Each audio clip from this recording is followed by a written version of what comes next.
Hi guys, welcome back to my channel. I am Southern Belle from the city and you are watching hashtag Southern Belle Speaks Sunday.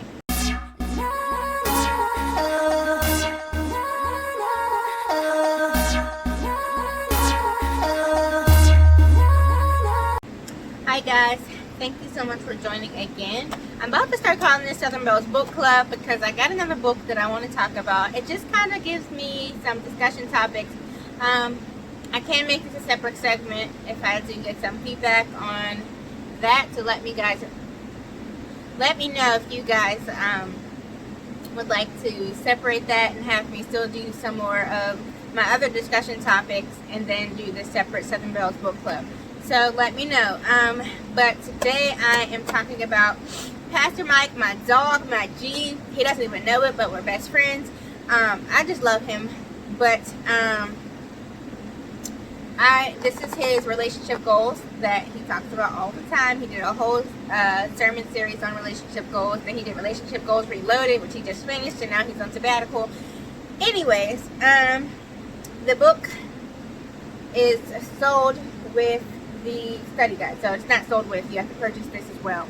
But this is the study guide and this is the book. I'm not going to be talking from the study guide today, but this is nice to have if you're in a Christian book club, or if you have like a Bible study group and you need something to kind of lead the discussion of the book. This really helps. It gives you discussion questions, it gives you prayer, and it just helps break down the things that he's discussing. So this is actually really nice to have. And if I ever were to write a book and I was doing a teaching kind of style, I would do a study guide as well. And it's a good business tactic, if I must say so myself.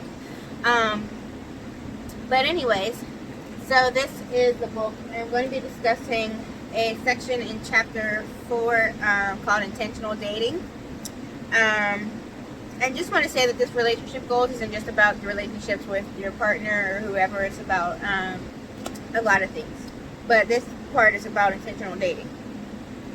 So there's something in here that I wanted to discuss, and it's on page 63, and I'm going to start. This is called Aimless in Dating. It says recreational dating is like, I'll date him, then I'll date him, then I'll date him, or her. It's like one-night stands, impulsive infatuation, short-term relationships, and overlapping love affairs, usually with plenty of drama and complications. It's focused pretty much on all the present with little thought about the future. Because you don't take it seriously regarding commitment and covenant, it's really easy to get casual about the physical. That stuff sticks with you forever. You can be in a crowded room and somebody introduces you to another person. Oh, I know him, we used to date. Possibly meaning you hooked up. Or she's a friend with benefits, that might be. Even if your person is someone you've been seeing for a while, if somebody asks you, what do you see in your future? You just have a vague, blurry image. Sheesh! There's a lot in that one little paragraph, definitely, that I can relate to, and I'm sure that a lot of people my age can relate to. Dating over the years has been really, like they said, vague. Like he said, casual, back to back, overlapping affairs. Like, that's so facts, because we have this thing where, like, we need somebody to get over somebody. We need to, use somebody to make somebody else jealous. And entanglement, honey. Entanglement is our whole description of our whole generation's dating life. So, I thought that was good. But the solution to this is this one statement, and he has it in bold, and it definitely caught my eye. Open your heart to the wrong person and you let him discourage your dream. Or her, because I'm not just speaking to the ladies, men can definitely end up in situations where they're giving too much of themselves before, there was a covenant or a relationship in its proper godly form. But it says, open your heart to the wrong person and you let him discourage your dream.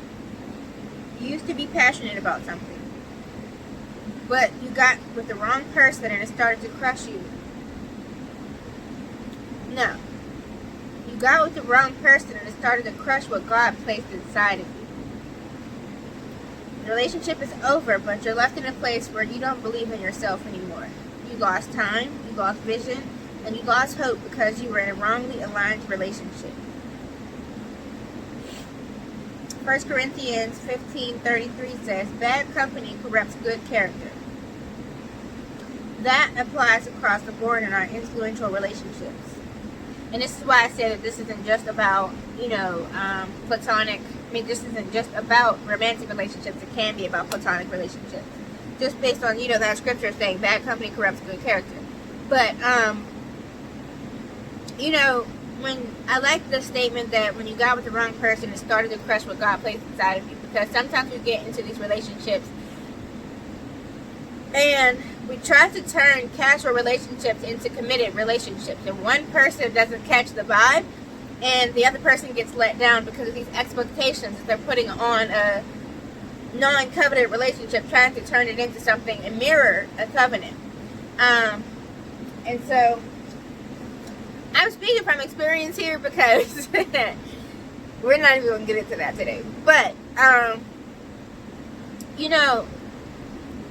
it's something, and the reason that I can relate to the part about, it crushes what God placed inside of you, because oftentimes we allow what the person that we're with, what they say about us to be our definition, or when they reject us, we take that to heart and we think that there's something wrong with us, and we allow the things that they say about us to be who we are.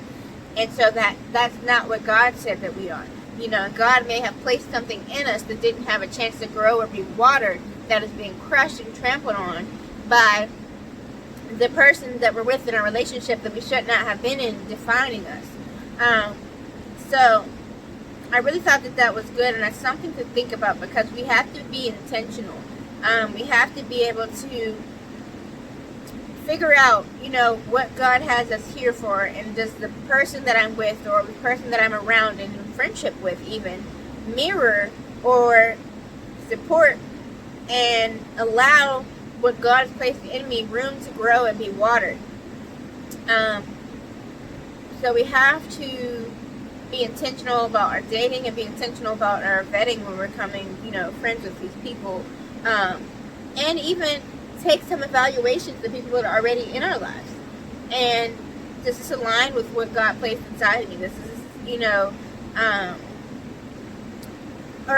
for me, the big question was, there's a list of things that I set, a list of goals that I set for myself, a list of things that I would want, and a list of things that I'm working towards. Does this person mirror that as an added asset to what I want to become? Or is who they are mirror who I want to be, or who I am at this moment? And is being with them going to compromise what God has me to do? So there's a lot of things that you have to answer, because it can get murky with these relationships and entanglements that we enter, because that's not usually what we're thinking about when we do that. And that's what happens when we're thinking with the flesh. We get into these entanglements because when we're dating and we're unintentional, we're just going based on looks and going based on attraction and infatuation, and there's flirtation and compliments, and things get physical, and we decide to stick around. That's usually how things go, and that's not, we have to be more intentional. Even if you don't believe in God and you're not leading with His love and His light, and you're not trying to find a godly relationship, you still need to be intentional with your dating and trying to find somebody that's going to be positive, that's going to mirror the positive person that you want to be, that's going to mirror the goals that you have set business-wise and financial-wise. You can't be, with somebody who is the exact opposite of where you're trying to go, because you're never going to get there, because you're, you know what I mean, who you're around and who you're absorbing is what you're going to become. So even if, you know, you don't believe there's a God that has this person for you, and you believe that the universe is sending your soulmate, you still need to be intentional with your dating, that you're not blocking, you know, your peace. You're not keeping yourself from moving forward in a positive and upward direction in your dating life, that you're not, you know, holding yourself back based on who you're around or who you're friendship with. So those are just some things that I wanted to share with you, some gems that I pulled out of my book this week. That's what I'm reading this week. Y'all know I'm just reading different things, different time periods, but I just wanted to share that with you, and I hope that you enjoyed it. And I'm sending you lots of love and light for the next coming week. Catch me on Fridays for Fitness Friday. Catch me on Saturdays on Facebook Live for yoga. And catch me next Sunday for Southern Belle Speaks Sunday.